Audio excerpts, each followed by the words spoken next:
వి gold trusted gold buyers తాకట్టులో ఉన్న బంగారాన్ని విడిపించి ఈ రోజు ఉన్న మార్కెట్ ధరకే కొనబడును. మరిన్ని వివరాలకు సంప్రదించండి 7771077720.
గ్రామ రైతుని, అదేవిధంగా మాజీ సర్పంచుని.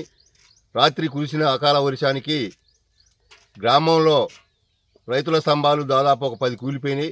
అదేవిధంగా ఎన్ఆర్ఓ ఐకేపీ సెంటర్లో రైతులు పోసిన ఒడ్లు పట్టాలు వేసిపోయి తడిసిపోయినాయి. తక్షణమే ప్రభుత్వం తడిసిన ఒడ్లని కొనుగోలు చేసి రైతులకు న్యాయం చేయాలని, అదేవిధంగా గ్రామంలో ఉన్నటువంటి మామిడి తోటలు నేల రాలి నష్టం జరిగింది. ఈ ప్రభుత్వం వెంటనే ఆదుకోవాలని కోరుకుంటున్నాం. 3 ఎకరాల తోటల్లో ఒక 50-60 చెట్లు పడిపోయినాయి. ప్రభుత్వం ఆదుకోవాలి. వానకి గాలికి పడిపోయింది. గాలికి వచ్చిన పంట మొత్తం ఆగమైపోయినది. ప్రభుత్వం ఆదుకోవాలి. మరిన్ని వీడియోస్ కోసం ఛానల్ ని సబ్స్క్రైబ్ చేయండి. లేటెస్ట్ అప్డేట్స్ కోసం వాట్సాప్ ఛానల్ ని ఫాలో అవ్వండి. ఆ లింక్ డిస్క్రిప్షన్ లో ఉంది.